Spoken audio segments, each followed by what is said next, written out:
Cordo Coaching Chronicles, your look inside Magic Limited Coaching. I'm here once again with Nathan. We're going to go through a draft log, a pick-by-pick analysis, get to hear some commentary. But first, Nathan, how goes it? Well, I think if you remember last time, I started strong. I was winning, I trophied my first draft, and I was just, flying, and now I'm back to my normal oscillating 4-3, 0-3, 3-3, 4-3, 0-3, 3-3.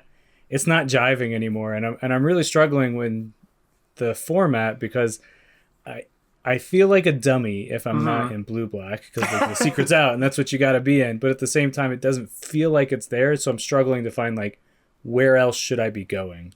Yeah, I think just before we jump in here, it's probably good to just talk about the format quickly and where the meta has shifted. We've kind of gone through some growing pains in the format, and, before...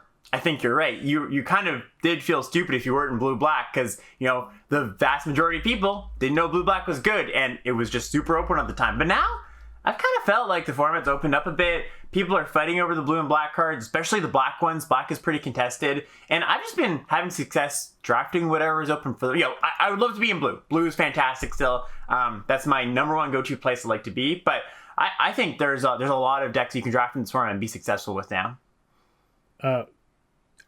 Is red-green still a pair that you get into you should feel like a dummy?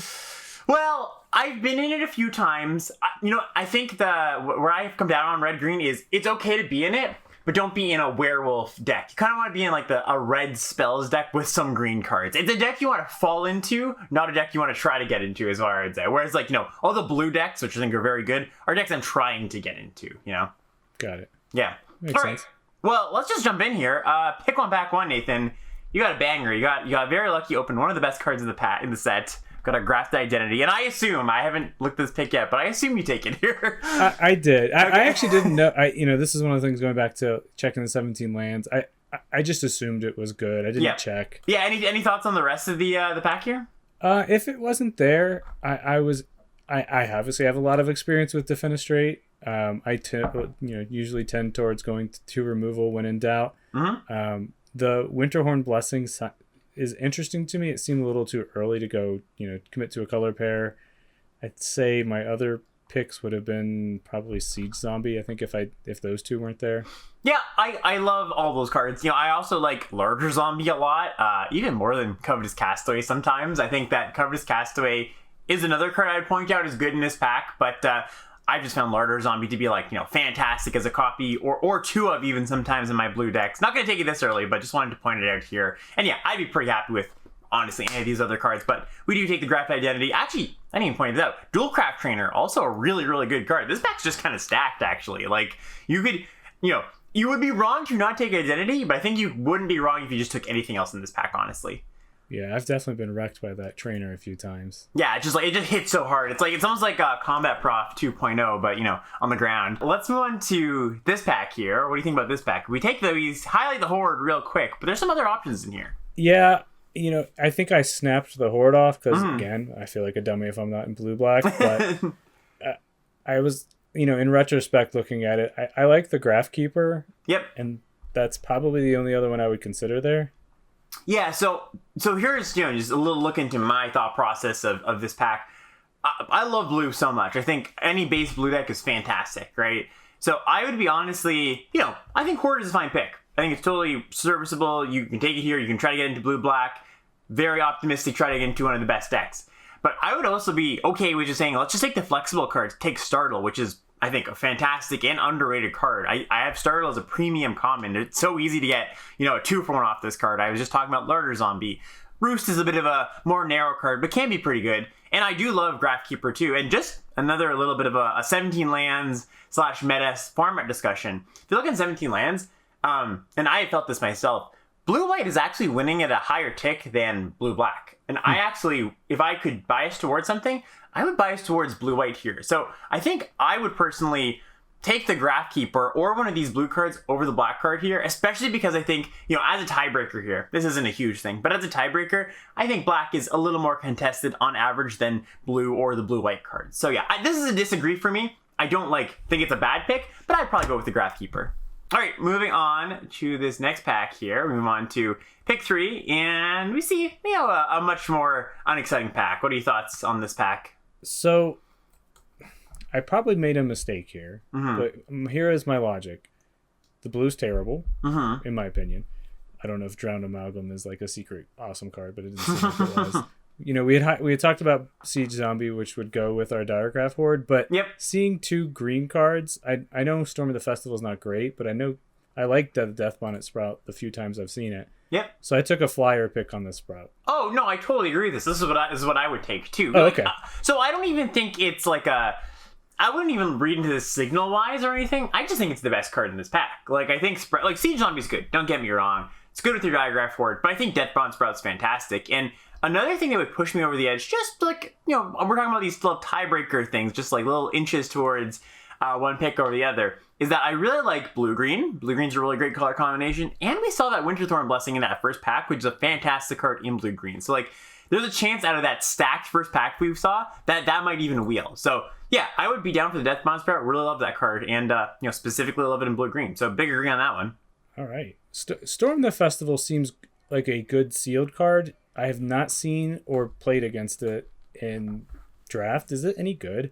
It's a card that you really want to make sure your permanent count's really high. And you want to make sure you have like some beefy creatures, some 4s and 5s.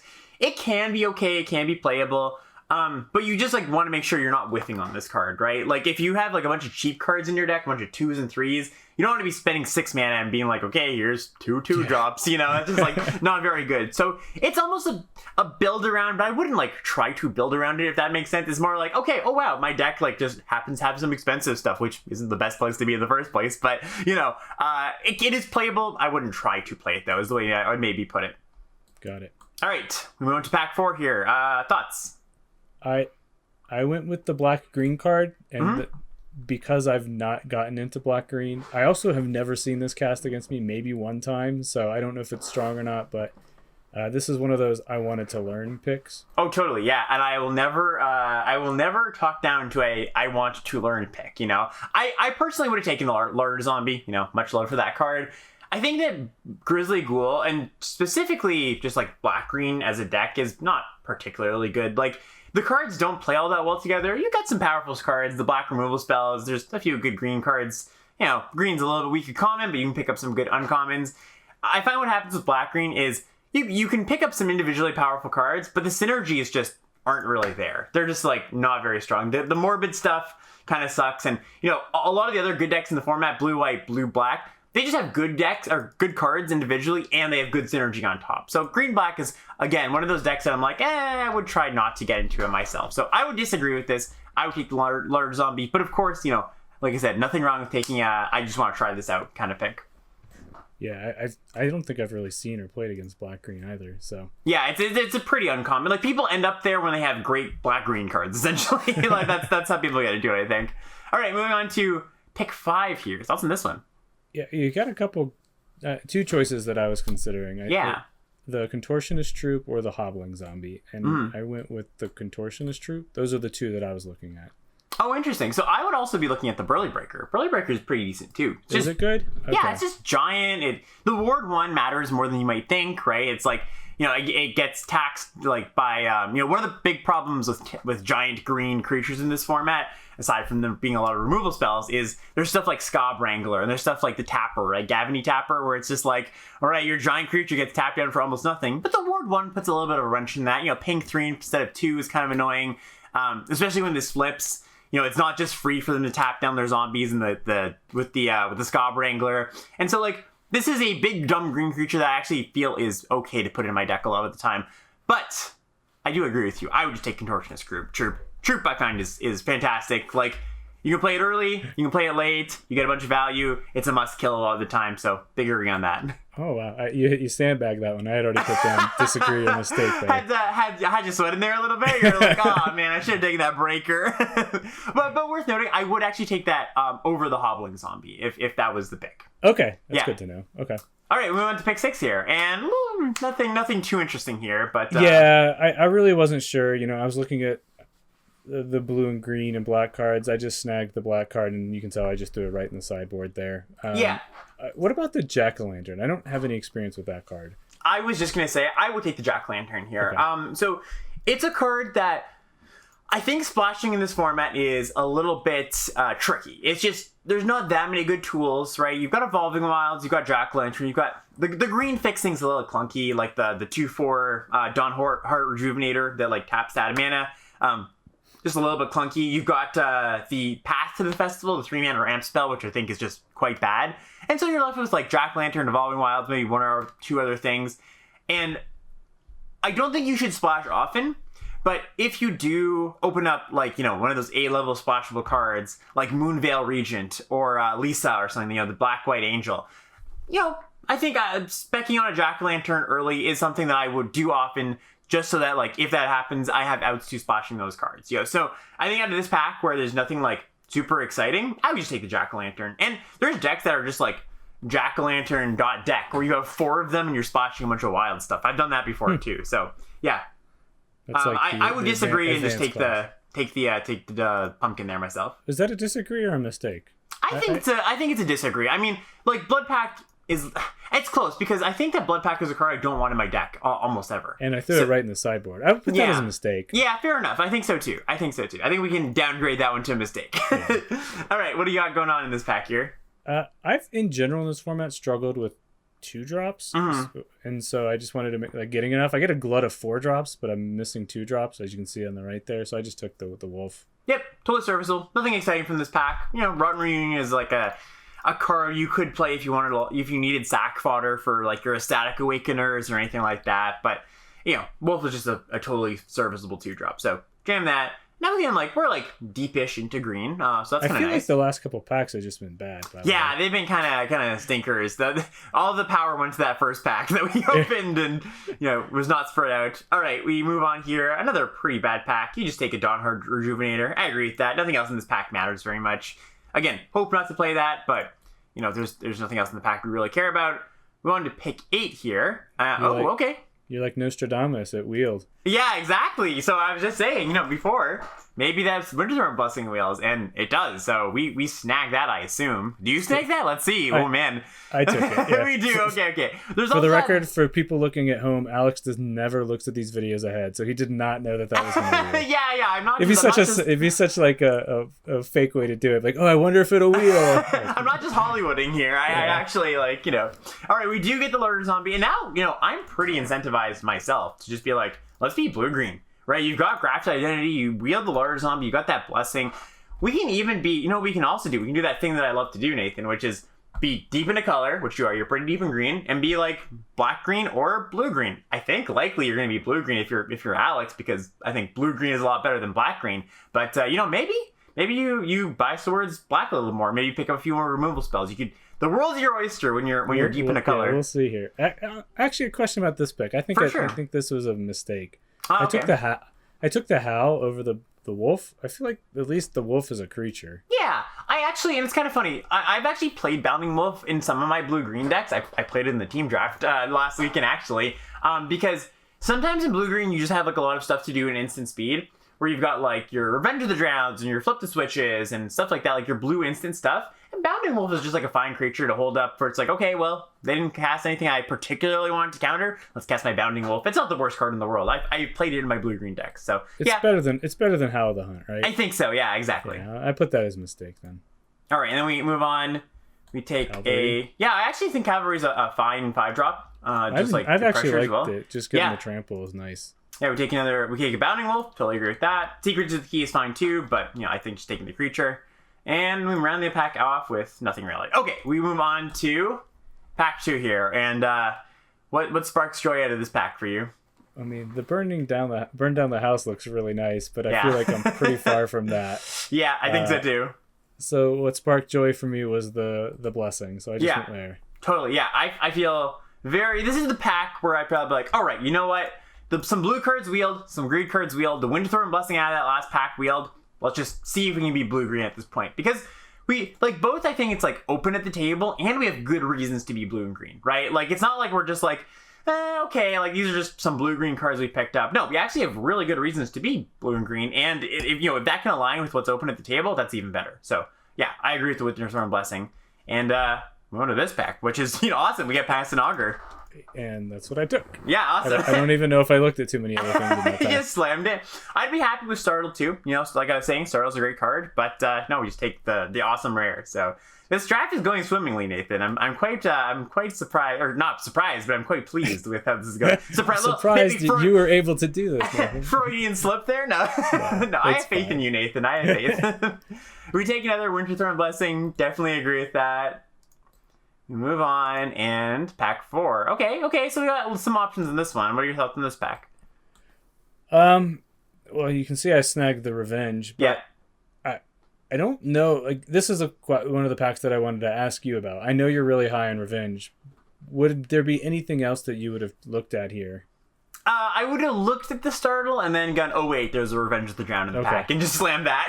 Yeah, like, Revenge is so good. And I think it's a card that is still somehow underrated. Like, I mean, I don't know if it's underrated by people that are going to be, you know, invested enough to watch a Magic coaching video, potentially. But I think on Arena, like, I'm just like, how is this card going? Like, it's wheeling sometimes out of the first pack. I think people are just, like, undervaluing the effect of put something on top or the bottom and make a Decay Zombie. Like, it's just a lot in one card. You know, I've been joking that it's Elrond's Epiphany, you know, to make a standard comparison. But yeah, I love that card, and I'm totally just slamming it there. I think, you know, part of the thing that I still struggle with it is I recognize that it's a good card, but I think the 4 mana is like, yeah, I'm like, it seems like a lot for a quote unquote bounce spell, even though I know it's more than that. Yeah, exactly. And you know, even in my curves when I'm building my blue green decks, I'm like, or my blue anything decks, I'm like, oh man, I've got these Organ Hoarders, I've got these Revenges, like, you know, sometimes I'll have like 3 or 4 of each of them, very lucky, and I'm like, man, should I be cutting some of these? And I'm just like, you know what, let's just try it out. And every time I've just been thrilled with even like 3 and 4 copies of each of them. You know, your 4-drop slot can be a little bit stacked as long as you have some cheap stuff, right? Like, as long as you're not getting run over, just play the best cards you can. All right, and speaking of not getting run over, we get a nice little 2-drop in this pack here. So that's some foreshadowing. Interesting. I think Mr. Harris made a mistake here. Oh, okay. I took the Dryad's Revival. Yeah, I would take Bait Hook Angler. Speaking of underrated cards, I think Bait Hook Angler is another really underrated card. And especially in blue-green, where you have a little bit of self-mill, where you're like, just might get it into the grave for free. I think it's just such a fantastic card, both defensively, offensively, and yeah, especially in blue-green. So I would just jam that there. So that's the first, that's, you know, one of our few mistakes that we have so far, I think, in this draft. We move on to pack 6 here. Pick 6, just slam another Winterthorn Blessing. That's fantastic. Yeah. This is actually the first draft that I played with the card, so I really wasn't sure. I was like, man, I hope I'm not going too deep in yeah. You're like, is this like into a card that's not so good? You're like, is this one of those golden commons that's actually good, or is it just like, you know, kind of one of the filler ones? But no, I'll play 4 Winterthorn Blessings and be very happy. The key, really, when you have this many Winterthorn Blessings going forward in this draft, is I just want to make sure I pick up enough cheap creatures, right? Because if you have a bunch of expensive stuff in Blessings, it doesn't do that much. You really want to go like 1 or 2 into 3 and then Winterthorn Blessing, and that's really key. I think we should cover that at the end, because I do think the deck building I made mistakes in. I'd love to cover that. Yeah, okay, let's go over that. So we get a Farmer, which is just awesome. Yeah, I honestly was trying to figure out Farmer or Bolt. But I mean, going back to like, I need creatures, I went with Farmer, but it felt close to me. Does it feel close to you? No, I think this pick is like a clear Farmer for me. Okay. So Farmer's just awesome. Just like best green common, card advantage, gets your stuff in the graveyard. Especially if you've got 3 Winterthorn Blessings, right? Like, just being able to mill those over incidentally is awesome. And conversely, because you have 4 Winterthorn Blessings, you just don't need the Silver Bolt, right? It's like, why do you need another interaction spell, you know? I just would just jam the Farmer and be very happy there. I just, for transparency for people at home, the reason I struggled with that is I didn't read the Blessing well enough, and I didn't realize that it stayed locked down for another turn. Oh, you thought I just like tap that thing? Yeah, fair enough. That's fair. All right, we move on to this pack here, and we just take a 2-drop. I agree with that, by the way, over Geldrifter, especially with those Winterthorn Blessings in mind. Geldrifter's an okay card, and you could mill it. You know, that's a little bit of an upside, but I think it's a card that I've just not included very often in my deck, and I don't love Timberland Guide either, to be honest, but just take... It hasn't been great for me. Yeah, just take the cheap card over the expensive card, essentially. I wish I could say I thought of this at the time, but I've noticed that watching additional streamers since then, that Timberland Guide does also play pretty well with Contortionist Troop and in terms of enabling Coven. True. Yeah, that's actually a good point too. It's a little bit, sneaky Coven enabler there. Pick up another larger zombie, which I'm curious. How did you feel about that larger zombie? You didn't put it straight in the sideboard, so I like them. It just wasn't. Okay. It wasn't. When I didn't pick it earlier, I thought the other cards, I guess maybe just more the direction I personally wanted to go. Yeah, that's fair. But I recognize that it's a good card. Like, No, it's it's been great. good in my blue-black. All right, move on. We take a Startle, which is just fantastic. Yep, agree with that. We move on to pick 11, Geist Wave, which is a card I'll play sometimes, I'm going to put that down as irrelevant, though. There's nothing else we're looking at in there. Yep, that's fair enough for our own data purposes here. You take a Secrets, which I agree with. There's the option of taking Jack-o'-lantern in that pick there, right here. But I think your blue-green deck looks so good that it would take me a really, really powerful card to want to try to splash and jam something else in. I think Secrets would be a fine one of in this deck. We move on to pick 13. We pick up a Might of the Old Ways, which is a playable card in this deck. And last pick here, we get a Plummet. Okay, so we make it out of pack 2, and yeah, we've got close to a 2-pack deck. Just everything's just going great for us so far. So let's just round out some edges here. Maybe pick up some stuff that we're missing. So I mean, let's. I always ask this question, Nathan. But going into pack 3 here, what do you think? What do you think our deck needs, perhaps? I felt like I needed more creatures. Yeah, I'd say so too. Cheap creatures, especially, right? Just picking up some 2s, just to make these Winterstorm Blessings amazing. And you've got to, I wouldn't say you're too late on creatures, but just lowering the curve is always nice. So that's all I would say here. So in the vein of cheap creatures, I went with the 5-drop here, the Cavalry. You took the Cavalry? Yeah, so here's another mistake on my part, I think. So I think I would just take the Startle, because I'll play 4 Startles. The card's fantastic, I think. And Cavalry's good. I actually, like I said, I like the card, but just take the cheap card, and the good cheap card at that. So another mistake, but we're doing pretty well so far. A mistake on my part, not on your part. Oh, fair enough. Yeah, wording there. Yeah. And we move on. Go ahead. Yeah, this pick, I wanted to get your thoughts on. I like Delver. Yeah. We have so many. We have Startle, 4 Winterthorn's Blessings, a Revenge. It seemed like it could flip, but I wasn't sure. The flip the switch has also been great, but that's my blue-black mentality. I don't have anything to do with that zombie, so I went with the Delver. You do have to do with the zombie, though, Nathan? You can attack with it. And it just becomes... Or I guess the Grafted Identity. Identity. Yeah, Grafted Identity. That's another thing, right? Or you have 2 larger zombies, too. I would say you have more than enough with the baseline just being I can attack with this, and that's probably what I want in this tempo blue-green deck, too, right? So, Delver is a good card in the format, I agree, but I think we're too low on spells. I really want 10 spells minimum for Delver to be good, right? Okay. And I think we're not quite there. We're not that far off, honestly. We've got what, 5, 6 maybe, and it's not crazy. Yeah, I think I would just take Flip the Switch because Flip the Switch is just a generically good card and it plays well in this deck. Like we said, we have all those small synergies, and it's counter spells. It almost doesn't seem like counter spells would be great in this tap out, get on the board. Winterthorn Blessing attack kind of deck, but counterspells do kind of play well in these tempo decks because they play into the get ahead, stay ahead kind of mentality, where it's if you can establish your board presence and then have a counterspell, that's really, really powerful to make sure your opponent can't interact with you or slam their bomb, right? Counterspells just get so much better when you're already planning to be ahead that I think Flip the Switch is actually pretty good here too. Just inherently what it does. Mistake or disagree? I think this is a mistake because I think it's unlikely that we play Delver. It makes the deck. Well, that's a whole nother issue then. Again, going back to yeah. All right, moving on here. Oh, we got some interesting picks here. So what do you like in this pack? I was again blue-black biased, looking at the Falcon Abomination, and the Flip the Switch, but there's also Eccentric Farmer. I went with the Falcon Abomination because I thought it would be better with the Winterthorn Blessings. Yeah, I think this is a very close pick. I would argue that Farmer's also really good with the Blessings too, because you can, like I said before, you can mail them, right? I think this is a close pick, but I would probably take the Abomination, and almost because on Arena I find that Farmer wheels sometimes, so that's a small consideration too. But I think the Flyer is just good. I don't mind either of them here. I think I would take the Abomination myself.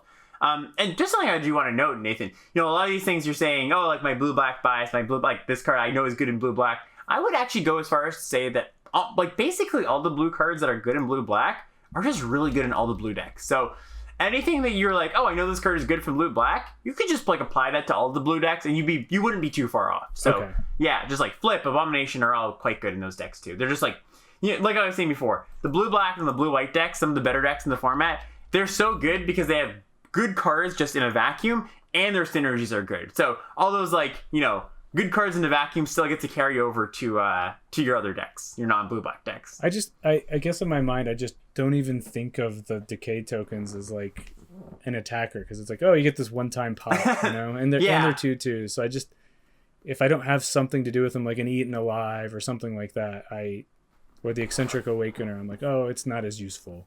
Well, I think that a good way to think about it, if you're not in those decks where you have a way to use them, is just think of it as like, whatever the spell is, Abomination, flip the switch, that, and then replace the zombie text with deal 2 damage, right? Like, that's almost a way to think about it. It's not always that, because sometimes they have a blocker, but I find it often enough I'll be able to, like, slide in a spot where I can get that zombie in, even if I don't have a lot of ways to use it. Got it. All right, we take a Tim Learn Guide here, which I agree with. I like Stormrider Spirit too, but like we said, we need a few more 2s, so we jam that. Move on to... That kind of sucked too. Yeah, it did kind of suck. We have one option here. I mean, we have 2, but I can't imagine you take the Hauler here, so we just take the Abomination. Do I get an agree or an irrelevant for this? No, you get an agree on that, for sure. Another sad pack. So, the pack is, drying up here, but that's okay. Like I said, our deck is already pre-full. We just take a green card. That's an irrelevant you can see me pressing Alt there. I'm like, any of these cards that I'm missing for my... Yeah, do the old collection check. Yeah. We're going to pick 6 here, and okay, we have an option here. So thoughts on this one? I took the Amalgam. I think right now, current Nathan would have taken the Consider. Mm-hmm. I think so too. Which Nathan is right? I think current Nathan is probably a little more right. So Consider is a card that I just like having, a copy in my base blue decks, and I can sometimes just replace my 17th land with Consider, right? Just be like, have 16 lands Consider. That's almost like 17 lands, but it's almost like Consider gets added to your deck as a value land in a way, right? Where it's like, in opening hands with Consider 2 lands, that's almost like a 3-land hand because you can find your land early. And then late in the game, if it's not a land, it can turn into a spell, right? If you dig for a spell. And plus you have the additional value of these 4 Winterthorn Blessings that you just want in your grave anyway. So if you cast Consider, you see a blessing, you go, yeah, I'll put that in my grave. You draw another card. So yeah, I think Drawn Amalgam did similar things, but it's a 5-drop is all, right? And this is just a cheap spell. Plus we have Delver. So yeah, plus we have the Delver that we might be playing. Oh wait, now we get into a pack with a lot of blue and green cards. Thoughts on this one? Need the creatures, took the 2-drop. Great, alright, I agree on that. yeah, we finally get the Angler in there. And we get our wheel pack here. What do we end up getting? A Stormrider Spirit. Oops, let's go. Yeah, Stormrider Spirits, which is fine. There's nothing else in that pack we care about. And okay, yeah, Bird Admirer, sure. Nothing, again, I don't think these are going to be that relevant. And we round out the pack, taking a Secrets. I think the last ones are all irrelevant. Yeah, we take a Spirits and, yeah, cards that we can't cast in the last pack. So, moving on to this build here, Nathan. Let's go to your final build, and we'll just talk about that there. So your 40 you ended up on is this here. Thoughts on this? Anything through our conversation already? Is there anything you would change, just with what you know now? I think if I could do it over again, I would have tried to get the larder zombies in there. Yeah. And I wasn't sure what to take out. So I think the first one, like we talked about, would probably for me be Delver. I think it's just like not going to flip enough. The next one's interesting though. Any thoughts as to what you... Timberland Guide, it's just filler to me. I don't know. What would you do? It is filler, but again, I think we just need the 2s, right? I don't think we can skimp on 2s there. Okay. I think it'd probably just be like Bird Admirer. I think Bird Admirer is just like kind of whatever, Maybe it's one of the 5-drops. That's the consideration too. Like maybe you could just make the concession to, I have Winterthorn Blessings X4. I just want cheap creatures. So yeah, you could just cut like a Stormrider or a Candlelit Cavalry. I think is what we'd end up on. Okay. We do go up to like, we end up like 14 creatures at that point, which isn't too bad. Actually, no, even more than that, right? So we've got 4, 5, 6, 7.